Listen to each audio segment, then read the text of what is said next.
Shalom, meus queridos e amados amigos e irmãos, que o Eterno abençoe todos vocês. Sejam todos muito bem-vindos. Eu sou Ailton e esse é o canal A Luz da Escritura. E o que eu tenho para mostrar para vocês aqui é uma coisa muito importante: segredo. Você sabia que a Bíblia ela é repleta de segredo?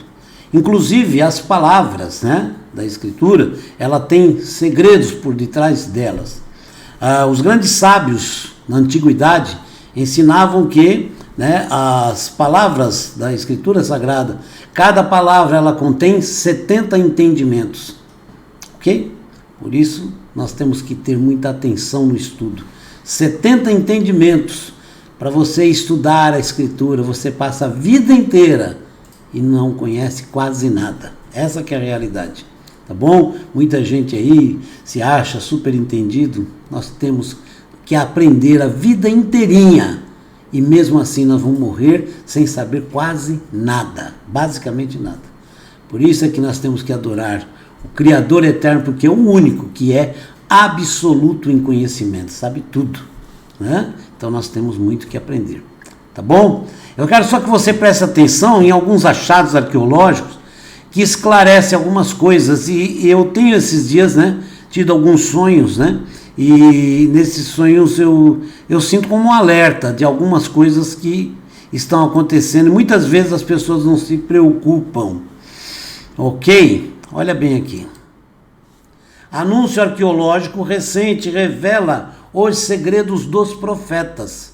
Profetas tinham segredos misteriosos que só eles conheciam, e o Criador, é claro, porque era concedido pelo Criador, Então, quais eram esses segredos? É simples. O segredo dos profetas é muito simples, tá bom? E acima de tudo, tomar cuidado com as nossas palavras.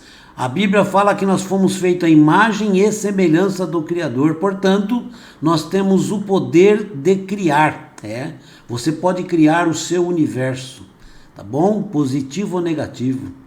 Com as suas palavras você pode abençoar e você pode também amaldiçoar. Você pode criar coisas, Coisas perfeitas, pode criar coisas positivas na sua vida e na vida dos outros, mas com as suas palavras você pode também destruir. Você vê que certas vezes que Jesus curou, ele falava o que para a pessoa? A ninguém conteis nada. Vai e te apresente diretamente ao sacerdote. Ok? Então, as palavras elas têm poder e é incrível. Funciona. E funciona muito. Tá bom? Então, preste atenção. Uma das coisas que eu tenho sonhado que temos que tomar cuidado é com as músicas. Porque as músicas não passam mais do que de palavras. São palavras cantadas, mas são palavras. E muitas vezes você canta maldições. Muitas vezes você canta, certo? Palavras de maldição na sua vida. Você canta palavras de maldição para o mundo, para as pessoas que te rodeiam, para a sua própria família. Então, não confunda, não é só uma música. A música são palavras. Ela é contida da letra. Letras são as palavras. E as palavras, ela contêm força. Então, temos que tomar cuidado. Mesmo músicas evangélicas, porque já vi aí músicas gospel, melhor dizendo, música gospel, eu já vi algumas. E quem me mostrou ainda foi um pastor, que terríveis. Temos que tomar cuidado, filtre, mas filtre muito bem. Porque às vezes você está cantando maldição na tua própria vida ou da tua família e você nem percebe. Tá bom? Então temos que tomar cuidado com o que falamos, com o que pensamos. E temos que tomar muito cuidado com o que cantamos ou ouvimos também. Tá bom? Porque a Bíblia fala que a gente não pode se deter na roda dos escarnecedores. Significa que você não pode estar conversando e nem ouvindo. Então, quando você ouve, você absorve também. Cuidado, tá bom? Presta atenção, então. Anúncio arqueológico recente revela os segredos dos profetas. Matéria grande, tá? Eu reduzi aqui um pouco para mostrar para vocês. Essas são as coisas que você deve fazer: falar a verdade uns aos outros. Olha os segredos aqui. Fazer justiça verdadeira e perfeita em seus portões. Como é que você faz justiça verdadeira e perfeita? Consulte a Escritura. A Escritura é a regra de vida, portanto, é a regra para tudo, inclusive para o julgamento. Agora, cuidado com a boca. As pessoas têm a mania de ficar falando dos outros, falando do vizinho, falando... Não abra tua boca, não fale dos outros. Porque qualquer tipo de julgamento que você fizer, você está contrário ao que é determinado pelo Criador. O próprio Jesus falou também: não julgues para não seres julgados. O mesmo argumento que você usa para julgar os outros será usado com você. A Bíblia já está falando. Se você estiver julgando alguém, olha o argumento que você está usando. Esse aí mesmo será usado com você. Tá bom? A Bíblia tem que ser levada a sério. Então preste atenção. Pela primeira vez em 60 anos, os arqueólogos anunciaram a recuperação de antigos pergaminhos acrescentados ao tesouro biblicamente significativo de manuscritos do Mar Morto, salvando a história bíblica dos ladrões da antiguidade. Isso é uma coisa que tem muito no Oriente Médio, são ladrões de tumbas, né, onde as pessoas encontram tesouros arqueológicos, né, muitos roubam. Tá? Eles abrem os túmulos, abrem as cavernas, pegam lá manuscritos e vão vender no mercado árabe. Existe lá dentro de Jerusalém um mercado que é chamado mercado árabe, né? Então eles vendem ali muitas coisas importantíssimas da história, certo? Já foram compradas no mercado árabe. Então tem que tomar cuidado, tá bom? Tomar cuidado, né? Os pergaminhos faziam parte de um esforço para salvar artefatos de roubos de antiguidades, um problema crescente na região. Tá? Lá no Egito, muitas tumbas foram violadas. Quando chegaram lá, encontraram o corpo, né? o sarcófago, mas o tesouro nada, a maioria, tá bom? Entre as descobertas estava um esconderijo de moedas raras nos dias de Bar Kokhba. Bar Kokhba foi um judeu, né? Que na época, alguns chamavam ele como fosse Messias. Teve um grupo, né, que acompanhou ele, inclusive, né? Um esqueleto de criança de 6.000 anos, provavelmente mulher, embrulhado em um pano e mumificado, e uma grande cesta completa datada de 10.500 anos, provavelmente a mais antiga do mundo. Desculpem. Mas para os de mentalidade bíblica, os pergaminhos eram de grande interesse. O Israel 365 News, que é o jornal, que é a fonte dessa matéria, entrevistou os pesquisadores Tanya Beitler, Dr. Oren Oblen e Beatriz Riestra, da unidade de manuscritos do Mar Morto, da Autoridade de Antiguidades de Israel, que se concentraram nos pergaminhos e fizeram várias perguntas, ok? Olha aqui, ó, Caverna do Horror. Embora os artefatos tenham vindo de muitos locais diferentes, todos os pergaminhos vieram de um local chamado Caverna do Horror, tá bom? Onde é a Caverna do Horror? Tá aqui, ó. Olha ela aqui, ó. Rapaz pendurado, um local muito difícil, de muito difícil acesso, tá? Então tá aí. Oficialmente catalogada como Caverna 8, na reserva do deserto da Judéia, na Hal Ever, assim chamada porque os esqueletos de 40 homens, mulheres e crianças foram descobertos. Prova que era um local de esconderijo, né? No interior, quando o pesquisador investigou o local pela primeira vez em 1960. Tá aí a caverna, lugar muito bonito, né? Mas o acesso terrível, olha, só assim, ó, pendurado na corda, vem rapel, né? Aqui, rapel na Caverna do Horror. Bom, lá em Israel, na Judéia. Mais de 80 pedaços de pergaminho foram desenterrados na escavação atual deles. Mais de 40 estão escritos ou trazem restos de tinta, disseram os pesquisadores. Os fragmentos são bem pequenos, sendo o maior de 9 centímetros quadrados. Ok? Os pergaminhos eram datados por radiocarbono do segundo século EC. Uma escavação de 1961 na caverna encontrou fragmentos de pergaminho anteriores, mas nenhum foi encontrado desde então. O versículo de Naum, olha o que está aqui, ó, o versículo de Naum nos pergaminhos. As montanhas tremem por causa dele, e as colinas se derretem, a terra se eleva diante dele, o mundo e todos os que nele habitam. Quem pode resistir à sua ira? Quem pode resistir à sua fúria? Sua raiva derrama como fogo, e as pedras são quebradas por causa dele. Livro de Naum, capítulo 1, versos 5 a 6. Vai lá, leia o capítulo inteiro, tá bom? O capítulo posterior, para que você entenda direitinho, né? É sempre bom ver texto com texto, é muito bom. Você aprende muito mais e entende melhor. O versículo de Zacarias, olha só em Zacarias, que também foi encontrado lá, tá? Estas são as coisas que você deve fazer. Falar a verdade, isso aqui é para os profetas. Falar a verdade uns aos outros, fazer justiça verdadeira e perfeita em seus portões. Zacarias capítulo 8, verso 16.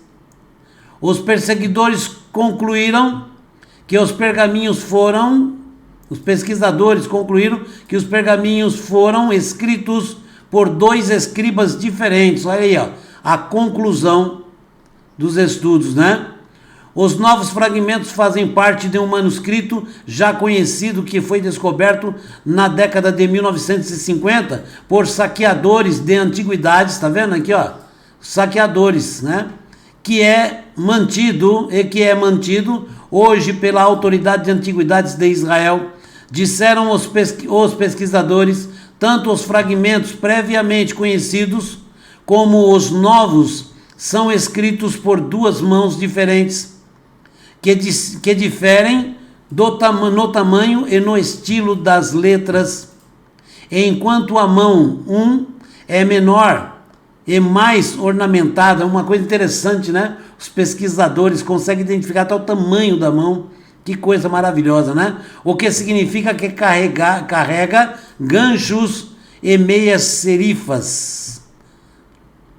E a mão 2 é maior e menos ornamentada. No entanto, as dimensões gerais dos blocos de colunas são semelhantes em ambas as mãos. Assim como o caráter da tradução, assim ambas as mãos são consideradas parte de um único manuscrito e não 2 rolos diferentes. Ok? Bonito o estudo, né? Eles também concluíram que ambos os escribas copiaram o texto no final do século AEC, e os fragmentos eram parte de um rolo maior.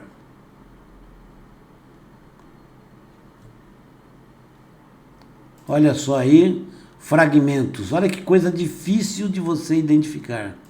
Você tem que montar esse quebra-cabeça. Terrível, né? Não é fácil, mas deve ser muito gostoso. Em uma entrevista ao Israel 365, o rabino Barnea Selavan observou que essa pequena diferença tem implicações muito maiores.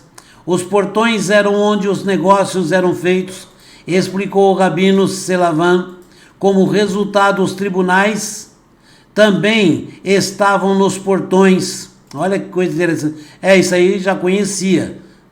Nos portões tinham os tribunais que resolvia tudo ali, tá bom? Para estarem disponíveis para julgar as disputas, escrever sobre as ruas é muito diferente. O rabino Selavan sugeriu que o escriba pode ter trazido incorretamente o texto original. O profeta Zacarias viveu por volta de 520 AEC, observou Rabi Selavan. Isso significa que o pergaminho foi escrito cerca de 400 anos depois que o profeta viveu. Isso significa que o texto foi escrito próximo ao assunto. É como se alguém hoje escrevesse sobre Napoleão. Entendeu? Isso parece indicar que talvez o texto da Bíblia fosse um pouco mais fluido do que é hoje. Pequenas variações textuais entre os manuscritos não foram necessariamente percebidas como um problema. Ok? O método de escrever o nome de Deus foi significativo. Isso aqui é importantíssimo. Tá bom? O nome de Deus, que é o nome de Deus mesmo. Tá bom? O que chamamos de tetagrama, ou tetragramaton, né? São 4 consoantes, que é Yod, Rei, Vav, Rei. Normalmente se translitera como YHWH. Então, quando você vê YHWH, é a transliteração do tetragrama. Tá bom? Que é Yod, Rei, Vav, Rei. Ok? Então foi escrito na antiga escrita hebraica. Essa escrita raramente era usada, mesmo em manuscritos hebraicos da época. No entanto, o uso da antiga escrita hebraica, especificamente para escrever os nomes de Deus, está bem documentado em vários manuscritos diferentes dos manuscritos do Mar Morto. Este fenômeno também está documentado em alguns fragmentos gregos descobertos no Egito. Eles notaram que não era incomum que os judeus tivessem traduções gregas do texto bíblico. O grego era a língua internacional, como o inglês hoje, né? Da época, assim como eu acabei de falar, como o inglês é hoje. Como tal, havia comunidades judaicas em todo o mundo e eram principalmente de língua grega. Por quê? Porque a Grécia dominou um tempo Israel, né? Inclusive o apóstolo Lucas, muita gente que eu já vi falar, né? Falando que ele era grego. Ele não era grego.